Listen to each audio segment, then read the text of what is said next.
नमस्कार दोस्तों। सबसे पहले तो आपको हैप्पी न्यू ईयर। आप लोगों को नववर्ष की हार्दिक शुभकामनाएं। मेरी यही दुआ रहेगी और यही उम्मीद रहेगी कि अपन जो भी लोग चाहते हैं वो अपन कंप्लीट कर लें, अपना लक्ष्य हासिल कर लें। ठीक है। बस अपन यही इरादा करेंगे अब की बार जो अपना नववर्ष है कि अपन इसमें जो है अपने पूरा लक्ष्य हासिल कर लें। ठीक है। अब अपन अपना टॉपिक पढ़ते हैं। प्राइमरी सेक्टर चल रहा था, अपन ने 3 वीडियो ऑलरेडी डिस्कस कर लिए हैं। चौथा वीडियो प्राइमरी सेक्टर के अंदर आगे बढ़ते हुए हॉर्टिकल्चर है।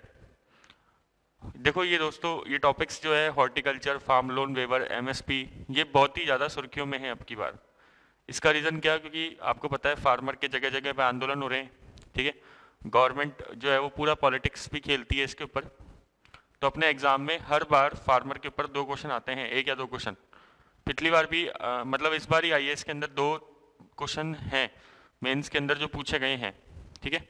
तो अब आप सोच के देख लीजिए कि इवन अपने 2016 के मेंस में भी क्वेश्चंस पूछे गए हैं एग्रीकल्चर से रिलेटेड। और होता क्या है, अगर अपन ने ये पढ़ नहीं रखा होगा तो फिर अपन इसको मन से बनाना चालू कर देंगे एग्जाम में, तो फिर वहाँ पे अपने कहीं ना कहीं मार्क्स कट जाते हैं। तो इससे बेटर ये है कि अपन पहले से ही इसको समझ के और प्रिपेयर करके जाएं टॉपिक को। चलिए हॉर्टिकल्चर चालू करते हैं। हॉर्टिकल्चर पहली बात तो होता क्या है? हॉर्टिकल्चर मतलब production of fruits, vegetables and flowers. ठीक है। जो फल, सब्जियां और फूल है उसके उत्पादन को अपन बोलते हैं हॉर्टिकल्चर। इनकी जो वैल्यू होती है वो काफ़ी हाई होती है। अपन ने पहले भी डिस्कस किया था कि एक नीति आयोग के डेटा के अनुसार जो नॉर्मल अपन फूड क्रॉप्स उगाते हैं, जैसे अपन नॉर्मल क्रॉप उगा रहे हैं सीरियल, सपोज करो गेहूं और चावल, उसके अंदर फार्मर को 1 हेक्टेयर पे जो कमाई होती है पर हेक्टेयर वो 40,000 के हिसाब से होती है। ठीक है। एक सीजन की 1 हेक्टेयर की। बट अगर वो यही हॉर्टिकल्चर वाले क्रॉप्स उगाएगा तो उसको 1 लाख रुपए तक कमाई पहुंच जाएगी। कई लोग तो 2-2 लाख रुपए तक बताते हैं इसकी इनकम पर हेक्टेयर। तो अपन सरकारी आंकड़ा मानते हुए 1 लाख रुपए मान लेते हैं, मतलब 2.5 गुना ज़्यादा नॉर्मल से। दूसरी बात, इसकी इंपॉर्टेंस अपन देख रहे हैं। इंडिया जो है ऑलरेडी इन सब चीज़ों के अंदर नंबर सेकंड है वर्ल्ड के अंदर उत्पादन करते समय। चाहे फ्रूट ले लो, चाहे वेजिटेबल्स ले लो, चाहे फ्लावर्स ले लो। फर्स्ट नंबर पे कौन है? फर्स्ट नंबर पे तो चाइना है, क्योंकि आपको पता है वो हर जगह पे, मतलब बहुत जगहों पे नंबर 1 है। ठीक है। उसने इकोनॉमिक अपना जो है स्ट्रक्चर इस तरीके से खड़ा किया है। इवन आपको ध्यान होगा कि अभी चाइना की इकोनॉमी को जो रिफॉर्म्स है उसको करे हुए 40 ईयर्स हो चुके हैं। इवन आर्टिकल भी आया था इसका इंडियन एक्सप्रेस, द हिंदू के अंदर, दोनों के अंदर, कि 40 ईयर्स हो चुके हैं। 7-8 दिन पहले आया था कि इन्होंने 40 ईयर्स पहले रिफॉर्म की कहानी चालू करी थी। ठीक है। अच्छा, थर्ड इंपॉर्टेंट बात क्या है हॉर्टिकल्चर के साथ, कि जैसे जैसे अपन बात कर लेते हैं एक एक टॉपिक वाइज लेते हैं ना। ठीक है। अपन ले लेते हैं इनका एक्सपोर्ट पोटेंशियल बहुत ज़्यादा है। जैसे आप फ्लावर्स ले लो, फूल। ठीक है। तो फूल के अंदर जो फ्लावर्स हैं उसके अंदर डिमांड और सप्लाई का मिसमैच बहुत ज़्यादा है। मतलब वर्ल्ड के अंदर डिमांड ज़्यादा है लेकिन सप्लाई कम है उस चीज़ की। आपको पता है कि जैसे जैसे ग्लोबलाइजेशन बढ़ रहा है तो मैरिजेस किस तरीके से हो रही है, डेस्टिनेशन वेडिंग्स। इंडिया के अंदर भी लोगों की जैसे जैसे इनकम सुधर रही है। ठीक है। तो लोग बाग भी क्या है कि अपना ज़्यादा स्पेंडिंग अब लग्जरी चीज़ों के अंदर कर रहे हैं धीरे धीरे, स्टैंडर्ड ऑफ लिविंग बढ़ते बढ़ते है ना। इवन इंडिया के अंदर कितने सारे फेस्टिवल्स होते हैं तो उन सब में अपन फ्लावर्स काम में लेते हैं। ठीक है। और फ्रूट्स और वेजिटेबल्स की बात करें तो जैसे जैसे इंडिया में लिटरेसी रेट बढ़ रही है तो फ्रूट्स और वेजिटेबल्स की अवेयरनेस भी बढ़ रही है। अपन ने डिस्कस किया हुआ है कि इंडिया में जो न्यूट्रिशन की डेफिशिएंसी है उसको बेस्ट पूरा करने के लिए तरीका क्या है कि ग्रीन वेजिटेबल्स जो अपन बोलते हैं और फ्रूट्स। ठीक है। तो इंडिया में जैसे जैसे लिटरेसी बढ़ेगी, स्टैंडर्ड ऑफ लिविंग बढ़ेगा, तो अपने आप खर्चा इन चीज़ों पे बढ़ेगा, है ना। पहले लोग बाग गेहूं चावल खाते थे, अब उसके अलावा अब अपनी क्रॉप, अपने फूड को डाइवर्सिफाई कर रहे हैं लोग बाग, है ना, और इन चीज़ों के अंदर भी कंज्यूम कर रहे हैं। तो मतलब इनकी डिमांड बढ़ेगी, मतलब इसके अंदर क्या है, स्कोप है। ठीक है। तो अपन लिख सकते हैं एग्जाम में कि एक्सपोर्ट का स्कोप अच्छा है, इंडिया ऑलरेडी सेकंड नंबर पे प्रोड्यूसर है, इनकम फार्मर की अच्छी होगी।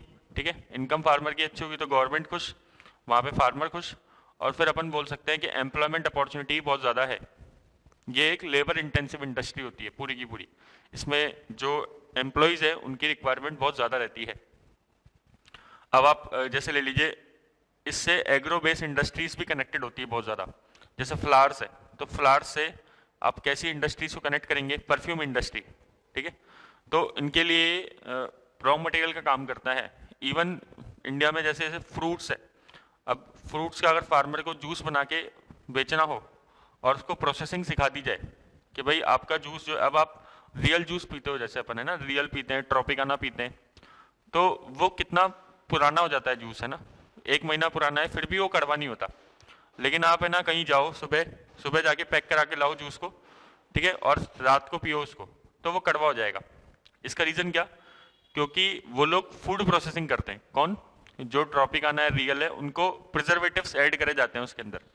तो अगर यही चीज फार्मर को भी पता लग जाए तो फार्मर का जो फूड क्रॉप है उसको वो लॉन्ग टाइम तक, क्योंकि ये पेरिशेबल आइटम है सारा का सारा, चाहे आप वेजिटेबल ले लो चाहे फ्रूट्स ले लो, इवन फ्लावर्स भी क्या है, पेरिशेबल आइटम है। तो अगर फार्मर को पता लग जाए कि इसकी फूड प्रोसेसिंग करते कैसे हैं, इसकी प्रोसेसिंग करते कैसे हैं, तो फिर वो आगे इंडस्ट्रीज में भी उस चीज को दे सकता है, ठीक है। और हो सकता है कि वो खुद उस चीज की मतलब अपन कहते हैं ना फॉरवर्ड लिंकेज और बैकवर्ड लिंकेज। फॉरवर्ड लिंकेज क्या होता है? मान लो फार्मर जो है वो उससे कुछ प्रोडक्ट बना के बेच रहा है, तो वो फॉरवर्ड लिंकेज है। बैकवर्ड लिंकेज क्या है? जैसे रिलायंस फ्रेश है, अब रिलायंस फ्रेश सब्जियां बेचता है, अब सब्जियां बेचने के साथ साथ उसने उगाना भी चालू कर दिया सब्जियां, तो उसे बोलते हैं बैकवर्ड लिंकेज। इंटीग्रेशन बोलते हैं इसको एक बिजनेस की लैंग्वेज में ना, इंटीग्रेशन, फॉरवर्ड इंटीग्रेशन और बैकवर्ड इंटीग्रेशन, है ना। तो ऐसी इंडस्ट्रीज के अंदर भी ये सब चीजें काम में आती है, तो इंडस्ट्रियल यूज भी अच्छा खासा है इसका। अब अपन समझ लेते हैं इसके साथ दिक्कत क्या है, इस पूरे हॉर्टिकल्चर के साथ प्रॉब्लम्स क्या है। सबसे मेन प्रॉब्लम तो यही है कि आप इसकी प्रोसेसिंग के अंदर प्रॉब्लम है, ठीक है, क्योंकि ये पेरिशेबल आइटम है तो लॉन्ग टाइम तक चलता नहीं है, और फार्मर जो है हमारे जानते नहीं है इनके बारे में टेक्नोलॉजीज के, इसको कैसे प्रोसेसिंग करके इसकी लाइफ को बढ़ा सके, ठीक है। अब जैसे एप्पल आते हैं, अब आप देखते हो बिल्कुल वैक्स वाले एप्पल आते हैं, बिल्कुल रेड कलर आता है वो, तो वो क्यों होता है? क्योंकि उसकी प्रोसेसिंग कर रखी होती है, इसलिए वो लॉन्ग टाइम तक चल जाता है, ठीक है। तो अगर वो लॉन्ग टाइम तक चल रहा है तो फिर फार्मर भी खुश है, क्योंकि फार्मर आराम से कभी भी उसको बेच सकता है, 10 दिन बाद बेचे, चाहे महीने भर बाद बेचे, चाहे दो महीने बाद बेचे। कोल्ड स्टोरेज की प्रॉब्लम है इंडिया के अंदर। इवन जो वैन्स होती है जिसके अंदर, या ट्रक्स होते हैं, अब ट्रक के अंदर ऐसे थोड़ा है कि अब आपने देखा होगा टेम्पो के अंदर सब्जियां जाती है इंडिया के अंदर, तो ऐसा नहीं होना चाहिए। वो किसके अंदर जाए? कोल्ड स्टोरेज वैन के अंदर या कोल्ड स्टोरेज कार्गो के अंदर, तो उससे वो प्रिजर्व रहेगी, उसकी लाइफ जो है अपने आप ही लॉन्ग हो जाएगी, लंबी हो जाएगी। तो इस इंफ्रास्ट्रक्चर की कमी है। तो ये इंफ्रास्ट्रक्चर कैसे दूर करा जा सकता है? प्राइवेट सेक्टर इन्वेस्टमेंट चाहिए। किसान के पास तो पैसा है नहीं इंडिया के अंदर, क्योंकि ज्यादातर किसान क्या है, स्मॉल और फार्म मार्जिनल है। इवन मैं आपको एक हॉर्टिकल्चर का फायदा और ये बता दूं कि जो हॉर्टिकल्चर प्रोडक्शन कर रहे हैं वो फार्मर ज्यादातर छोटे फार्मर्स हैं। ये 2011 के सेंसस से निकला था कि 80% फार्मर जो है हॉर्टिकल्चर का प्रोडक्शन करते हैं, ठीक है। तो अब आप मतलब 80% फार्मर, मतलब जो भी हॉर्टिकल्चर का प्रोडक्शन कर रहे हैं उसके अंदर से 80% फार्मर जो है स्मॉल और मार्जिनल है, ये कहने का मतलब है ना। तो उससे अपने आप ही उनकी इनकम बढ़ जाएगी। और आप देख रहे हैं कि जब वो स्मॉल और मार्जिनल है तो अपन को उन्हीं को ही सबसे ज्यादा अपलिफ्ट करने की जरूरत है। तो अब अपन इसके एक बार सॉल्यूशंस देख लेते हैं। सॉल्यूशन क्या है कि एक गवर्नमेंट ने एक तो नेशनल हॉर्टिकल्चर मिशन निकाल रखा है, और एक और इंटीग्रेटेड हॉर्टिकल्चर मिशन भी निकाला हुआ है। तो इन दोनों के ऊपर अपन को डिस्कशन करना है, ठीक है। तो ये इंटीग्रेटेड हॉर्टिकल्चर जो मिशन है वो क्या करता है? वो फार्मर को टेक्निकल नॉलेज प्रोवाइड करने में हेल्प करेगा, ठीक है, नो हाउ प्रोवाइड करने में हेल्प करेगा। क्योंकि फार्मर को अगर फूड प्रोसेसिंग इंडस्ट्री को सेटअप करना है या वेयर हाउस बनाने हैं तो कैसे करने हैं, ठीक है, उसको लोन असिस्टेंस प्रोवाइड करेगा, इस तरीके का काम करेगा, ठीक है। और इसका अपन देख लेंगे राजस्थान से टच कैसा है। जैसे आप लोग बोल रहे थे कि राजस्थान इकोनॉमी भी हो जाए, तो राजस्थान से अपन इसका टच देख लेंगे, तो आपको इससे फिर हॉर्टिकल्चर से राजस्थान से छुटकारा मिल जाएगा पूरा का पूरा, ठीक है। तो अपन एक बार पूरा का पूरा फॉर्मल स्ट्रक्चर में देख लेते हैं इसको। सबसे पहला पॉइंट क्या है, इंपॉर्टेंस। पहले तो देखो डेफिनेशन दे रखी है, science and arts of growing fruits vegetable and flowers, production of high value plants, ठीक है। तो अपन को डेफिनेशन लिखनी है, अगर मान लो 2 नंबर का क्वेश्चन आ जाए व्हाट इज हॉर्टिकल्चर। फिर इंपॉर्टेंस क्या है कि इनकम जो है फार्मर की 1 लाख रुपए है कंपेयर टू 40,000 नॉर्मली। अगर वो नॉर्मल सीरियल क्रॉप्स उगाता है, गेहूं चावल, तो उसकी पर हेक्टेयर इनकम होती है 40,000। अदरवाइज वैसे कितनी है हॉर्टिकल्चर के अंदर? 1 लाख, तो अच्छी खासी इनकम है। It contributes 30% in GDP of agriculture, important point, and use only 17% of land. अब देखो कितना मजेदार पॉइंट है, इस पॉइंट को एक्सप्लेन करने की जरूरत है। पहले आप ये बताओ मुझे, इंडिया की जीडीपी कितनी बताई थी मैंने आपको, या आपको पता होगा? इंडिया की जीडीपी होती है 2.5 ट्रिलियन डॉलर, ठीक है, यही है। अब इसमें से 3 पार्ट में बटा हुआ है ये। अच्छा, ट्रिलियन मतलब 1 लाख करोड़, 1 लाख करोड़, तो मतलब ये हो गया 2.5 लाख करोड़ डॉलर। तो डॉलर की जो रेट चल रही है उससे मल्टीप्लाई कर दोगे तो रुपीज में निकल जाएगा, बट रुपीज वगैरह में भी निकालने की जरूरत नहीं। अब आप देखो पहले, है ना, प्राइमरी सेक्टर होता है, सेकेंडरी होता है, टर्शरी होता है। प्राइमरी सेक्टर के अंदर कितनी इनकम है? करीबन करीबन 20%। सेकेंडरी के अंदर भी 20% मान लो, और लगभग लगभग टर्शरी के अंदर 60% है, ठीक है। ये डेटा अप्रॉक्स है। वैसे प्राइमरी के अंदर 18% इनकम है, सेकेंडरी के अंदर 22-23% है, 22-23-24%, और बाकी टर्शरी के अंदर है। ये इनकम का है रेशो, ठीक है। लेकिन पॉपुलेशन का रेशो जस्ट उल्टा है। प्राइमरी सेक्टर में 60% पॉपुलेशन एंगेज है, और इधर 20%, और इधर 20%। मतलब आप देखो प्रोडक्टिविटी सबसे ज्यादा किसमें है, मतलब टर्शरी सेक्टर में, कि 20% लोग 60% इनकम कमा रहे हैं, बट इसमें क्या है, 60% लोग 20% इनकम कमा रहे हैं। तो इस सिचुएशन को बोलते हैं अपन हिडन अनएम्प्लॉयमेंट, है ना। पढ़ा है ना अपन ने, कभी ना कभी आपने पढ़ा होगा कि अनएम्प्लॉयमेंट के कुछ टाइप्स होते हैं। अगर नहीं पढ़ा तो अपन पॉवर्टी एंड हंगर एक टॉपिक आएगा, उसके अंदर इसको देख लेंगे। पॉवर्टी अपने टॉपिक है पूरा का पूरा कोर्स में, तो पॉवर्टी के साथ अनएम्प्लॉयमेंट भी डिस्कस कर लेंगे, है ना, ठीक है। तो इसे बोलते हैं हिडन अनएम्प्लॉयमेंट, मतलब छुपी हुई बेरोजगारी, है ना, छुपी हुई बेरोजगारी। तो अब आप देखो, अगर आप 2.5 ट्रिलियन का 20% इनकम निकाल दो, तो वो जीडीपी किससे हो जाएगी? एग्रीकल्चर से।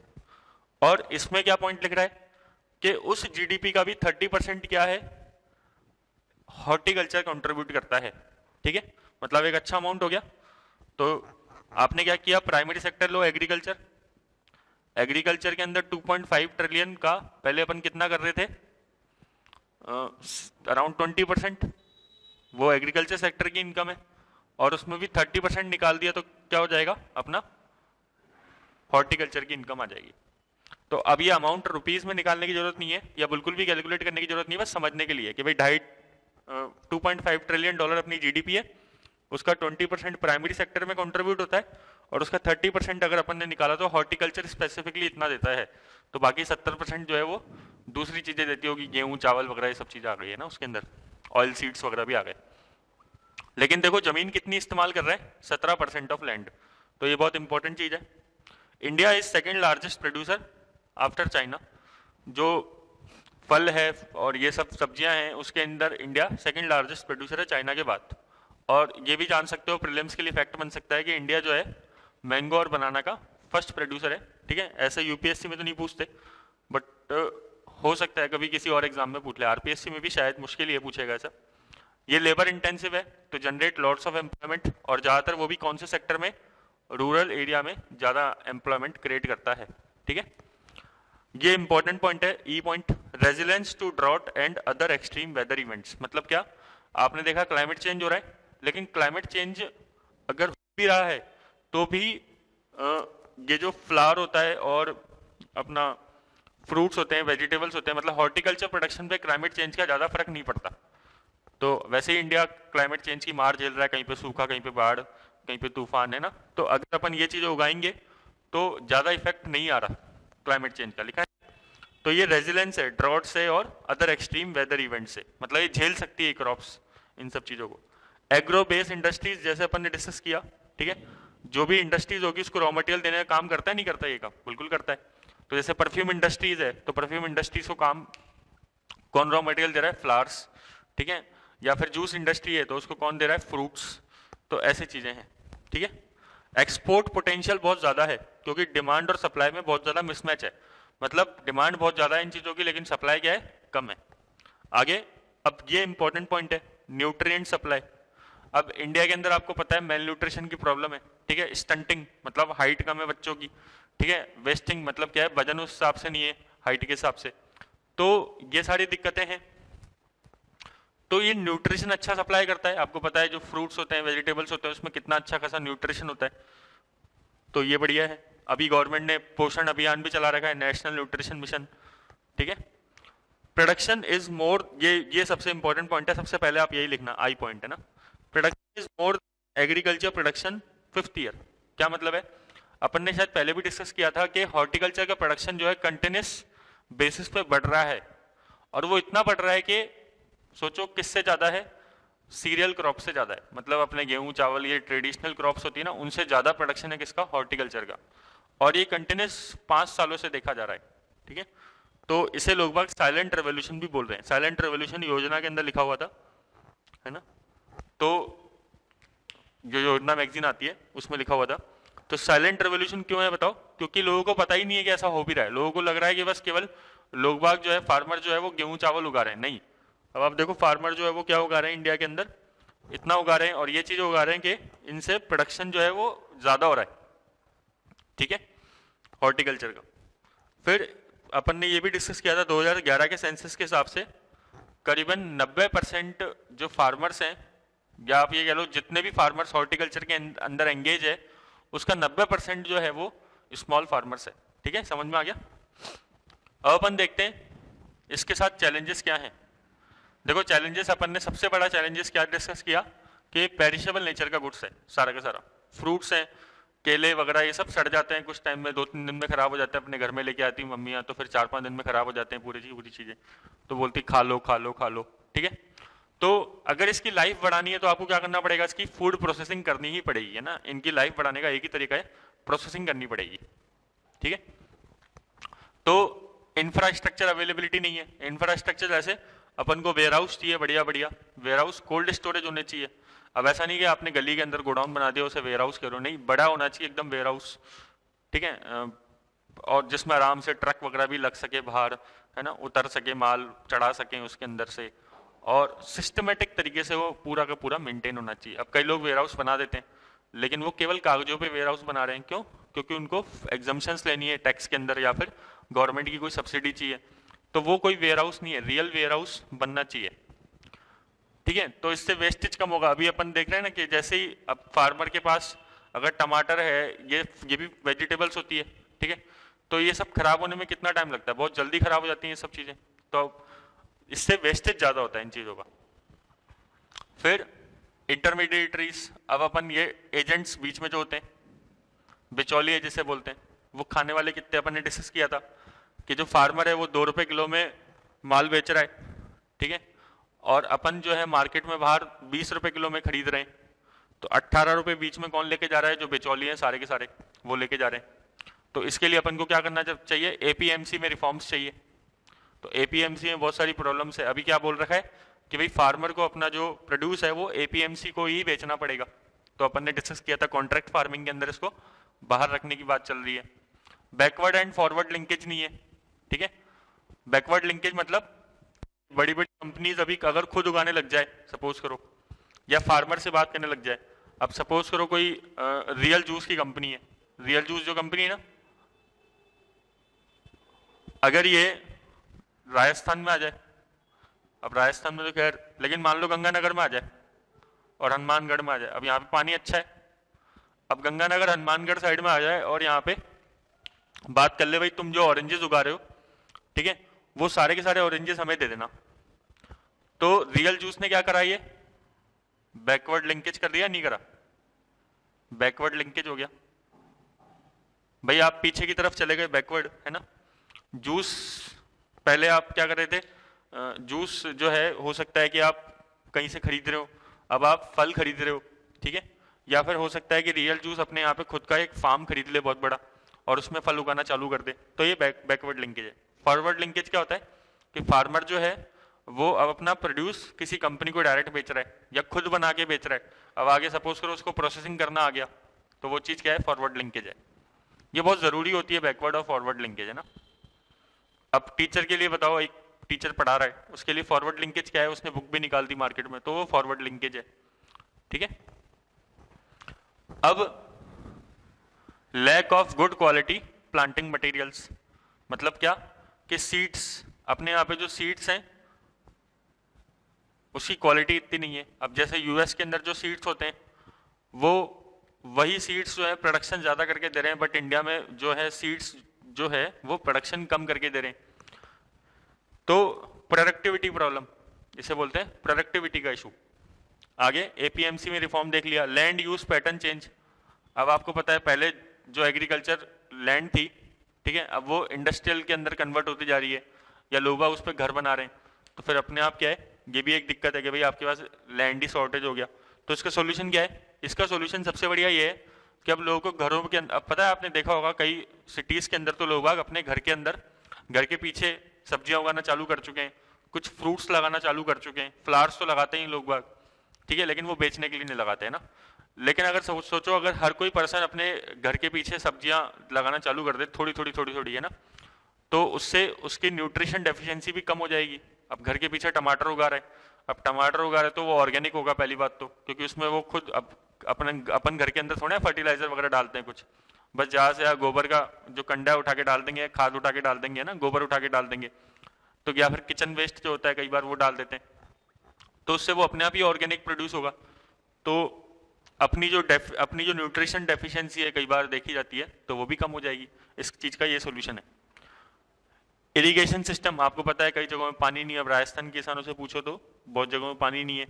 एक्सपोर्ट इश्यूज क्या है कि अब जैसे मान लो अब गवर्नमेंट बोले कि चलो हम फ्लावर्स को एक्सपोर्ट करते हैं, तो दिक्कत क्या आएगी, किराया बहुत महंगा है। अब ये तो है नहीं कि फ्लावर्स जाएंगे उससे शिप से, नहीं, शिप से जा ही नहीं सकते, शिप से जाएंगे तो महीना भर लग जाएगा पहुंचते पहुंचते, तब तक तो खराब हो जाएंगे, उसमें से खुशबू ही हट जाएगी सारी।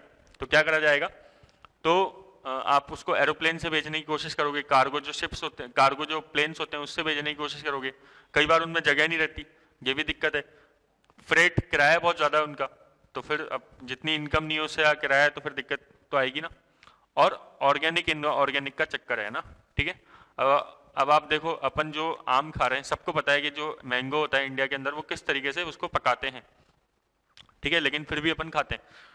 तो लेकिन कई बार माइंड में डाउट आ जाता है कि भाई ये खाना सही नहीं है, या फिर जो बनाना है वो किस तरीके से पक रहा है, अपन सब जानते हैं कि उसको कैसे पकाया जाता है, तो ये इनऑर्गेनिक है पूरा का पूरा, तो कई लोग इसमें डाउट करते हैं।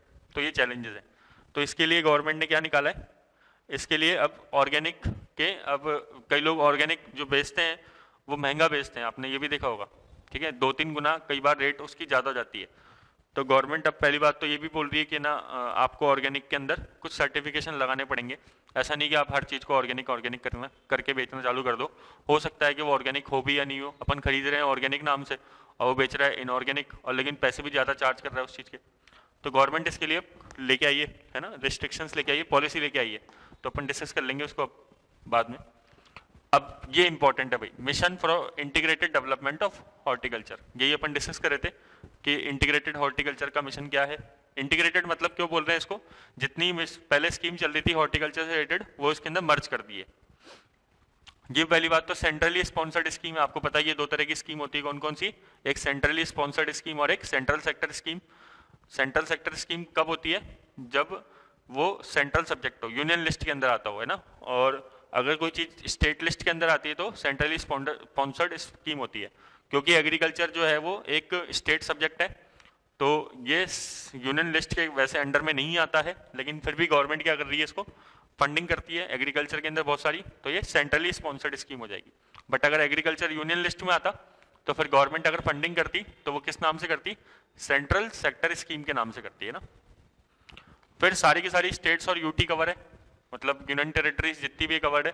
अब इसके ऑब्जेक्टिव्स क्या है ये ध्यान रख लेना, एग्जाम में क्वेश्चन आए तो लिख देना।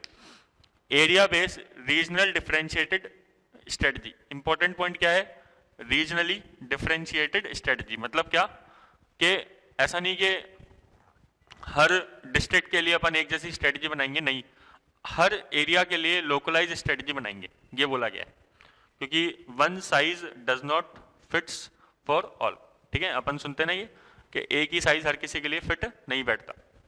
अगला पॉइंट क्या है, technological extension and advancement through new research, तो जैसे फार्मर को बताया जाएगा, टेक्नोलॉजिकल एक्सटेंशन मतलब आपको पता है ना एग्रीकल्चर एक्सटेंशन होता है, जिसमें किसानों को कॉल सेंटर्स वगैरह से इंफॉर्मेशन प्रोवाइड करी जाती है, डीडी किसान हो गया, तो ये सब चीजें आती है इसके अंदर। तो किसानों को अपन नॉलेज प्रोवाइड करेंगे कि भाई आप अपने प्रोडक्ट को कहाँ बेच सकते हो मार्केट के अंदर, है ना, कौन सा अच्छा मार्केट है आपके प्रोडक्ट के लिए, और आप इसकी फूड प्रोसेसिंग कैसे कर सकते हो आगे। पोस्ट हार्वेस्ट मैनेजमेंट स्ट्रेटजी, सबसे मेन यही पॉइंट है, पोस्ट हार्वेस्ट मैनेजमेंट। भाई कट गया, उसके बाद क्या करेंगे, ठीक है, जो फ्रूट्स है उसको आपने हार्वेस्टिंग कर लिया, ठीक है, तो उसकी कटाई हो गई, अब आप उसको कैसे बेचोगे, तो सबसे मेन यही चीज है, उसकी प्रोसेसिंग और मार्केटिंग के लिए गवर्नमेंट स्ट्रेटजीज बनाएगी। अब अपने यहाँ पे दिक्कत क्या है इंडिया में, जो फार्मर्स है ज्यादातर स्मॉल और मार्जिनल है, अपन ने कई बार डिस्कस किया है, छोटे फार्मर ज्यादा है, तो प्रोडक्शन भी क्या करते हैं वो कम करते हैं, तो अपन क्या करेंगे, कुछ फार्मर्स को एग्रीगेट करेंगे। अब एग्रीगेट करने का तरीका क्या है, दो तरीके, कॉपरेटिव्स बनाओ, अपन बोलते हैं ना कोऑपरेटिव फार्मिंग, तो कॉपरेटिव्स बनाओ, राजस्थान में चलता है बहुत ज्यादा, और एफपीओ, फार्मर प्रोड्यूसर ऑर्गेनाइजेशन, तो फार्मर्स को एक साथ ले आएंगे। जैसे दूध वगैरह क्या करती है कंपनीज, अब ये सरस डेयरी क्या करती है, ये गांव में जाती है, जितने भी भैंस वाले होते हैं उन सबको कोऑपरेटिव अपनी सोसाइटी का मेंबर बना देती है, ठीक है, और उनसे डेली की डेली दूध ले लेती है, ठीक है। अब वो एक जगह पे आके सबकी सब जमा करके दूध दे देते हैं और फिर वो गाड़ी भर के शहर की तरफ निकल जाती है, तो यही होता है कोऑपरेटिव्स का मतलब। अब इससे जो है गाड़ी वहां तक गांव में आई, और ऐसा नहीं कि एक एक के पास जाके अलग अलग लेना पड़ा, एक ही जगह आके किसान सारा का सारा दूध दे के चले गए वहां पे, ठीक है, तो इससे फार्मर को भी फायदा हो गया, कंपनी को भी फायदा हो गया, तो कुछ इस तरीके से बात कर रहे हैं। अब राजस्थान के अंदर क्या सीन है हॉर्टिकल्चर का, ये देख लो, राजस्थान के अंदर हॉर्टिकल्चर की संभावनाएं ज्यादा है, तो उसकी इंपॉर्टेंस देखते हुए सेपरेट डायरेक्टोरेट बनाया 89-90 के अंदर, ईयर है ना 1989 और 90, इस ईयर के अंदर डायरेक्टोरेट बना।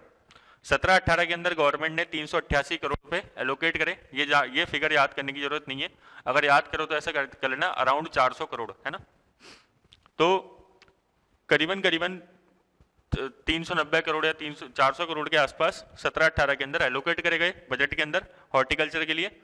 और राजस्थान के अंदर नेशनल हॉर्टिकल्चर मिशन चल रहा है, जो राजस्थान के 24 जिलों के अंदर है। अब 24 जिलों के नाम बिल्कुल भी याद करने की जरूरत नहीं है, ठीक है, ये इसके अंदर हॉर्टिकल्चर के अंदर पूरा टॉपिक है। भाई दिक्कत क्या है, देखो दिक्कत सबसे बड़ी यही है हॉर्टिकल्चर के साथ कि पैकिंग में दिक्कत है। अब आप देखो जो गांव से लोग बाग, अब गांव में फूल होगा, ठीक है, और उसको शहर में बेचने के लिए लेके आ रहे हैं, तो वो कैसे लेके आते हैं, टेम्पो में डाल देंगे उठा के, उसको कागज में लपेट देंगे, तो सिंपल कागज के अंदर ऐसे ही रैप करके ले आएंगे, तो ये कोई साइंटिफिक तरीका थोड़ा है, उससे उसकी लाइफ तो कम हो जाएगी ना, तो फार्मर को नुकसान होगा और किसको नुकसान होगा इससे। तो अगर अपन उसको सपोज करो फार्मर को सस्ते रेट के अंदर कोई फूड प्रोसेसिंग का या इस तरीके से कुछ उसको, अब जैसे आपने देखा होगा कई जो मार्केट में घूमते हैं तो वो क्या करते हैं, एक थर्माकोल का डब्बा रख लेते हैं अपने पास, है ना, ठीक है, उसके अंदर बर्फ डाल लेते हैं थोड़ी सी और फिर उसके ऊपर रख लेते हैं, तो वो थोड़ा सा फिर भी जो है सस्ता साइंटिफिक तरीका है कि उससे जल्दी से वो पिघलेगी नहीं बर्फ और उसके अंदर वो चीज प्रोटेक्ट भी रहेगी। इवन अपने यहाँ पे जो फूल वाले बेचते हैं वो भी इस तरीके से करते हैं। तो कुछ अगर उनको सस्ता इंफॉर्मेशन या ऐसी कोई चीज प्रोवाइड हो जाए कि उनकी कॉस्ट कम लगे, तो फिर वो आराम से हॉर्टिकल्चर के अंदर अच्छा कर जाएंगे फार्मर्स भी, ठीक है। तो इतना डिस्कस कर लेते हैं, इसके बाद अपन डिस्कस करेंगे ऑर्गेनिक फार्मिंग वाला टॉपिक है वो, और एक अलाइड सेक्टर।